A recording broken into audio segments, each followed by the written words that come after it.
د مور آزار لنډه او دردونکې کیسه. امید لرم چې تر پایه پورې را سره واورئ. لیکواله ریحانه ماهره.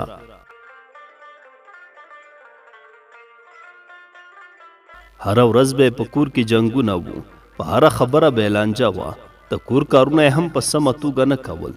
د هغې هره خبره به پرې بده لګېده. هېڅ به یې ښه کار کولو ته زړه نه کېده چې ویې کړي. خاوند به چې د شپې له دوکان نه راغی، دی به ورته شیطاني کوله. ویل به چې مور دې ښه ښځه نه ده، ټوله ورځ له ما سره جنګونه کوي. خو خاوند یې ورته هېڅ نه ویل. هغې بیا وویل مور دې وایي چې ته سم کارونه نه کوې، ټوله ورځ ویده یې. ویده چېرته یم؟ سهار چې راجګه شم ټوله ورځ د کور کارونه کوم.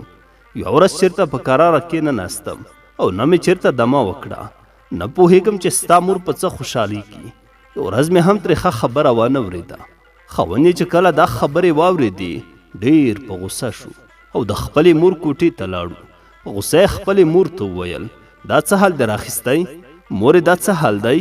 مور یې ورته حیران حیران کتل او ورته ویل څه خبره ده؟ وزویه څه شوي؟ ولې داسې وایې؟ ستا خبرې نن بل ډول دي. د هغه ښځه شاته ولاړه وه. سړي وویل نرګس وایي چې مور د ټوله ورځ ما سره جنګونه کوي. زه نه پوهېږم چې ولې دا خواښې بل ډول وي. هېڅ به یې له انګور سره جوړه نه وي. مور یې په مهربانۍ سره ورته وویل نه زویا، ما خو ستا ښځې ته هېڅ نه دي ویلي. زویه دا ته څرنګه خبرې کوې؟ ولې به یوه مور خپل انګور خفه کوي؟ خپل زوی به خفه کوي؟ هېڅ خبره نشته. ښځې دې درته شیطاني کړې ده. ګور یې پرې رامنډه کړه او په لوړ غږ یې ورته وویل زه شیطانه نه یم او نه ستا غوندې دوه مخې یم چې د زوی په مخ کې و ځان ښه ښځه کوي. شاهد خپلې مور ته وکتل، سترګې له اوښکو ډکې شوې او په ژړا یې شروع وکړه. زوی خپلې ښځې ته هېڅ ونه ویل، فقط یې دومره ورته وویل ځه لاړه شه خپلې کوټې ته. ښځه یې لاړه کوټې ته. مور ته یې وویل مورې ته مه خفه کېږه، لږ په خپلو کې سره ګزاره کوئ، دا جنګ و جګړې مه کوئ. او نور له کوره ووته. مور یې بېواره ژړل. وړه لور یې له مکتب نه راغله کورې چې مور یې ژاړي. بکسه یې ایسته خطا کړه او خپلې مور ته ورغاړې وته. په جار او قربان یې ورته وویل ولې مورې څه خبره ده؟ څه شوي دي؟ ولې ژاړې؟ قربان شم مورې، ولې ژاړې؟ خبره څه ده؟ مور یې هېڅ ورته نه ویل. نه یې غوښتل چې هغه له دې خبرو نه خبره کړي. خو آخر یې لور هم په ژړا شوه. غېږه یې ترې تاو کړه. مور یې ورته وویل ورور دې یعنې لالا دې نن بل رقم ته شوی و. نن یې داسې خبرې راته وکړې چې زما هېڅ په خیال کې هم نه راتلې. زما ترې هېڅ دا تمه نه وه. نه پوهېږم رندار به دې څه ورته ویلي وي. لور یې وویل نه مورې، داسې نشي کېدی. ولې داسې وکړل ها؟ خپلې مور ته څوک داسې خبرې کوي؟ زه به ځم او پوښتنه به ترې کوم له خپلې ورندار نه چې آخر زما خوارې او عاجزې مور تا ته څه ویلي دي چې زما لالا دې ورته په غوسه کړی و. آخر ولې زما مور خو جنت ده. مور خو جنت وي، څوک یې نه خفه کوي. مور خو د کور ډیوه وي. مور خو د زړه سکون وي. مور خو د کور رڼا وي. مور خو ژوند زندگی وي. څوک اوف هم د مور په مخ کې نشي کوي او ژړا خو لرې خبره ده. ای خلکو راشئ وګورئ چې یوه مور د خپل بچي له لاسه ژاړي اوښکې تویوي. آخر ولې داسې وشي ها؟ زه به مې له خپل لالا نه هم دا تپوس کوم چې زما مور بې ګناه ده. د مور ازار مه اخله. خپله ښځه دې ښه نه ده. مور یې خپله لور کلکه په غېږ کې ونیوله او دواړو ښه په چیغو چیغو وژړل. بېګاته خور د خپل لالا په انتظار وه او ویلې چې دا راشي زه به مې د خپلې مور پوښتنه کوم. خو مور یې دا اجازه نه ورکوله چې زما له امله دې زما د بچو جنګ شي او دوی دې په خپلو منځو کې جنګ وکړي. د لور کوټې ته لاړه. ګوري چې سایمه خفه ناسته ده او ښی لاس یې تر زنې لاندې ایښی ده. مور یې څنګ ته ورغله. ورته ویل نه لورې، ته به هغه ته هېڅ هم نه وایې. د شپې 8 بجې وې. دروازه وټکېده. سایمه ورغله. شاهد و. دروازه یې ورته خلاصه کړه او مستقیم خپلې کوټې ته لاړو. مور او لور یوازې په کوټه کې ناستې وې. خور یې لاړه. ډوډۍ یې تیاره کړه. مور یې وویل ورشه ورور ته دې غږ کړه. هغه لاړه او ورته یې غږ وکړ لالا ولالا راشه ډوډۍ وخوره. خو هغه ورته هېڅ غږ ونه کړ. دا شپه په مور داسې په خفګان تېره شوه. یوه ورځ یې زوی په کور کې نه و. نرګس هسې بهانه کوله. د غرمې لپاره یې هېڅ پاخه نه کړل. خو هغې یوازې په کوټه کې ناسته وه. له ځان سره یې وویل سایمه به وږې وي او دې ترکاري هم نه ده پخ کړې. له کوټې ووتله چې هغه په دهلیز کې پرته وه او د هغې په ورتګ یې ځان په ویدو واچاوه. خو هغې ورته په ورو غږ کړ، نرګس و نرګس لورې پاڅه دیګ وکړه، شاهده او سایمه به راشي، وږې به وي. هغه په غوسه له ځایه پاڅېده او په غوسه یې خپلې خواښې ته داسې وویل، زه نور نشم کولی چې مور او لور دې وساتم او نه درته دیګ پخولی شم. خپله په څه یې ها؟ خپله لور دې د ورشه خپله یې ورته پوخ کړه. له ما نه نور څه غواړې ها؟ په کراره مې نوره پرېږده، زه خو ستاسو مزدوره نه یم که نه چې ټول کارونه به درته کوم. خو هغې په رېږدېدلي غږ وویل، سمه ده لورې، هېڅ خبره نشته، مه یې پخوه، زه به یې خپله پوخ کړم. یا به چې سایمه راشي له مکتب نه هغه به یې پوخ کړي. ته هېڅ اندېښنه مه کوه، خو دومره درته وایم چې زما زوی له ما نه مه جدا کوه، زه د هغه جدایي نشم زغملی. خو دا نوره هم په غوسه شوه او ورته ویې ویل، دا ارمان به دې هېڅ کله هم پوره نه شي، زه نوره له تاسو سره ګډ ژوند نشم کولی.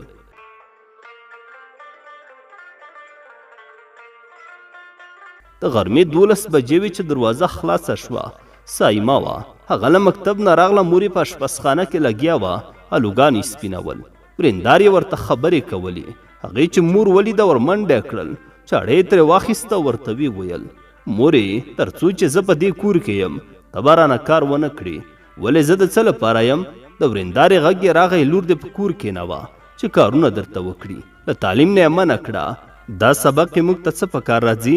ورته وایي چې نوره لاړه نه شي. مورې چې دا خبره واورېده ویې ویل، نه لورې، ته باید زما لپاره خپل درس پرېنږدې. سایمې وویل، نه مورې، زه نوره نه غواړم چې زما مور دې په کور کې کارونه کوي او زه د خپل درس وایم. داسې به هېڅ کله هم ونه کړم. ولې دا زه د څه لپاره یم ها؟ زه به ستا خدمت کوم، ته هېڅ غم مه کوه. زه به نوره مکتب ته نه ځم او د خپل کور ټول کارونه به کوم. نرګس ته یې وویل، ته هېڅ کار مه کوه، خو هیله کوم زما مور سره جنګ مه کوه، زما مور ته بدې خبرې مه کوه، هر څه چې وایې ما ته یې وایه. هغې ورته وویل، زه ستا مور څه په بلا وهم؟ زما له هغې سره هېڅ کار نشته. نوره لاړه او د خپلې کوټې ور یې په درس پورې کړ. مور یې سایمه ښکل کړه او لاړه خپلې کوټې ته. سایمې ډوډۍ تیاره کړه، ورور یې هم راغی کور ته. د مور کوټې ته لاړو. مور یې ورته وویل، زویه په خیر راغلی. هغه ورته فقط سر وخوځاوه. مور یې ورته وویل، زویه دوکان دې څنګه ده، چلیږي او که نه؟ هغه وویل، نه چېرته راته چلیږي، هېڅ ګټه پکې نشته، دلته تاسو هم خرچې زیاتې کوئ. د کور سودا شي او زما د بچو دوایي شي. د ده 2 لورګانې وي، دواړه وړې وي. شاهد به په هره خبره خپله مور خفه کوله. دا ټول کارونه د ښځې وو. هغې به ورسره په جنګ اچوه. کله به چې دا په کور کې نه و نو له مور سره به یې جنګونه کول، او کله به چې کور ته راغی نو ښځې به یې ورته د مکر ژړا کوله. ورته ویل به یې، مور دې له ما سره جنګ کوي او خور دې هم راته خبرې او پیغورونه راکوي. همدا دروغ به یې ورته ویل. هغه نور هم خپلې مور او خور ته په غوسه و. د مور یې هېڅ خبره نه اورېدله. ویل به یې ته ملامته یې. مور به یې تل خپه و. ویل به یې، څومره په خواریو مې ورته واده وکړ، د پلار له مرګ نه پس مې وړکی رالوی کړ، څه په خواریو مې ورته ښځه وکړه، او اوس یې اخري انجام څه شو؟ نو دغه شو که نه چې خپله مور اوس نه پېژنې، د خپلې ښځې غلام جوړ شو.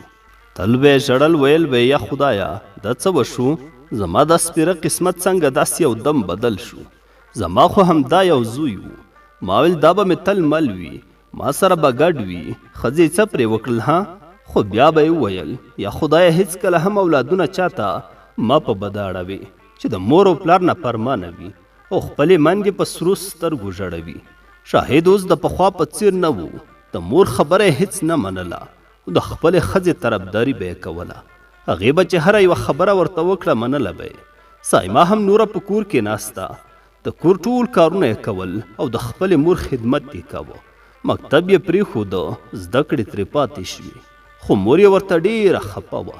یوه ورځ یې خپل زوی ته وویل، زویه اسما مې ډېره یادېږي، یو ځل خو زنګ ورته وکړه چې ورسره وغږېږم. زوی په خندا شو. ورته ویې ویل، څه ورته وایې ها؟ همدا به ورته وایې چې ورېنداره دې ټوله ورځ له ما سره جنګونه کوي او زوی مې د هغې هره خبره مني. دا خبره چې مور واورېده ډېره خفه شوه او له ځان سره یې سوړه سویلی وکړ. نوره چوپ شوه، هېڅ یې ونه ویل. شاهد موبایل مور ته ورکړ. ورته ویې ویل، واخله ورسره وغږېږه. هغې موبایل غوږ ته ونیوه. لور یې غږ وکړ، سلام مورې څنګه یې؟ دا چېرته ورک یې؟ څو ځله مې شاهد ته زنګ وکړ خو هېڅ ځواب یې نه راکوه. څه خو به نه وي شوي؟ ته خو به مریضه نه یې که نه؟ کور کې ټول ښه دي؟ مور یې وویل نه لورې زه روغه جوړه یم، ټول ښه دي، هیڅ خبره نشته. او بل دا چې شاهد ټوله ورځ په دوکان کې وي، هیڅ اوزګاره نه یي، ته مه خفه کېږه. هغې ویل خور او بابي مې څنګه دي؟ سایما او نرګس ښه دي؟ هغوی هم ښه دي. زوی یې وویل مورې بس ده، موبایل راکړه ځم دوکان ته. خدای پاماني یې وکړه او نور یې موبایل ورقطع کړ. سایما ډېره په ورختایي راغله، ویې ویل خور مې ده راکړه چې زه ورسره وغږېږم. خو شاهد ترې وختي موبایل اخیستی و. سایما بیرته ناهیلې لاړه اشپزخانې ته. مور به یې کله کله ترې خفه شوه. له خپل زوی نه کله به یې ورته په خوله ښېرا کولې، کله به یې ژړل، کله به یې ورته خندل چې له ما نه خفه نه شي. خو هغه اوس د خپلې ښځې په جال کې ګیر شوی و. وخت تېرېده، هره ورځ به په کور کې جنګونه وو. آخر یې نرګس خپل خاوند ته وویل زه غواړم بیله شم، زه نوره ستا مور او خور سره ګډ ژوند نشم کولی. هر وخت به یې دا خبره ورته کوله. آخر یې ښځې شاهد دې ته مجبوره کړ چې بیل کور ورته ونیسي، له مور نه یې بیل شي. مور یې راغله او خپل زوی ته په ژړا شوه، ورته ویې ویل داسې مه کوه زویه، آخر ته له چا بیلیږې ها؟ خیر ده له ما نه مه جدا کېږه، زه ستا جدایي نشم زغملی. خو هغه ورته ویل نه مورې، زه هم نور دا جنګونه نشم لیدلی او نه یې برداشت کولی شم چې راشم همدا جنګ ده او جنګ ده.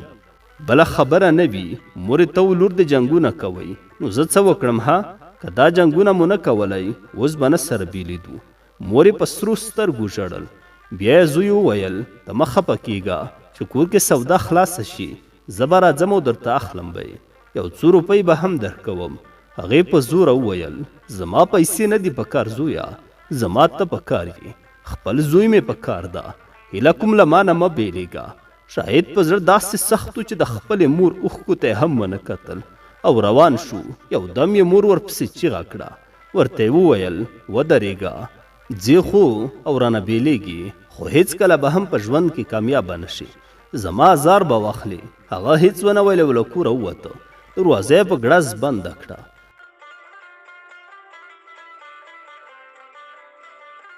مور یې ژړل، د هغه ښځې ته ښېرا کولې چې خدای دې مه خوشحالوه، زما نه د خپل زوی جدا کړ او زه دې سپېره پرېښودم. شاهد ځان ته په کرایه وړوکی کور ونیوه. موټر یې راوسته، خپل د کور سامان یې بار کړ. مور او لور په کونج کې ناستې وې، ژړل یې. خو نرګس خوشحاله و، په خوشحالۍ د کور ټول شیان ټولول. موټر بار شو، حرکت یې وکړ. نرګس او لورګانې هم په موټر کې کېناستې. خواښې او سایمې تر دروازې پورې ورسره لاړې. زوی راغی، مور ته یې وویل مورې لاړم د خدای په امان. مور یې ورته ویل صبر وکړه، ای ظالمه چېرته ځې؟ موږ دې چاته یوازې پرېښودو ها؟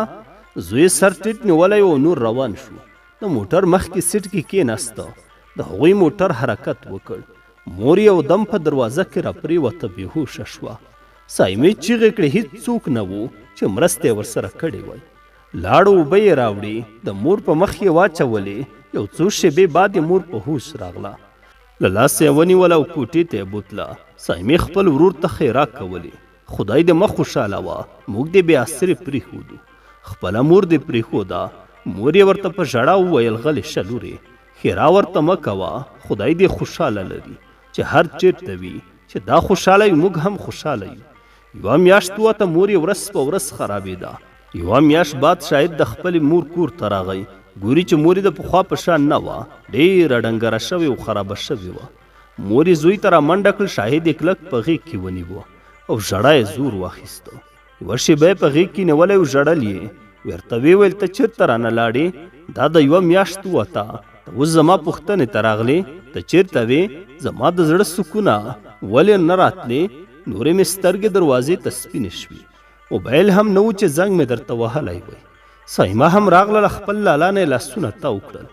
مور یې ویل راځه کېنه زویه. هغه ورته ویل نه مورې، زه کېناستلو ته نه یم راغلی، د دې لپاره راغلم چې سودا خو به مو نه وي خلاصه شوي. هغه ویل نه، موږ دې له لوږې مړه شو، خو چې ته وایې راسره اوس زما د زړه سکون نشته.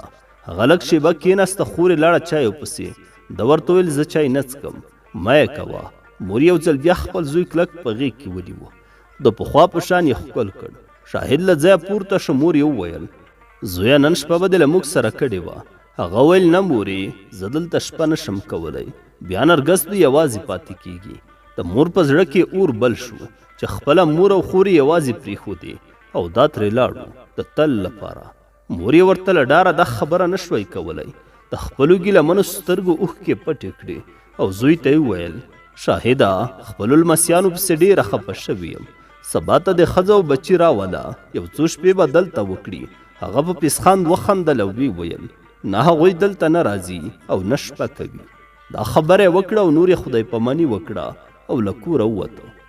شپې او ورځې همداسې تېرېدلې. نرګس ډېره خوشحاله وه او تل به یې همدا ویل ښه ده چې د هغه سپېره کور نه خو راووتلم، هغه سپېره مور او لور نه بېله شوم، شکلونه یې په ما ښه نه لګېدل.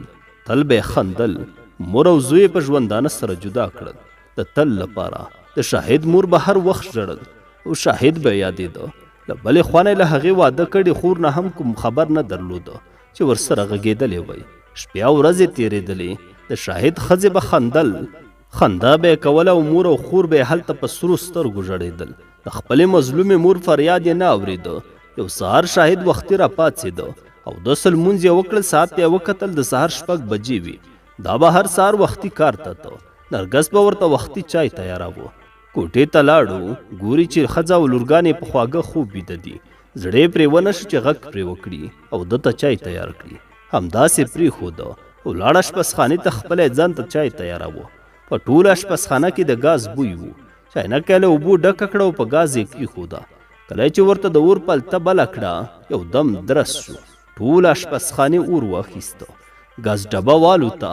نرګس له کوټې منډه راواخیسته.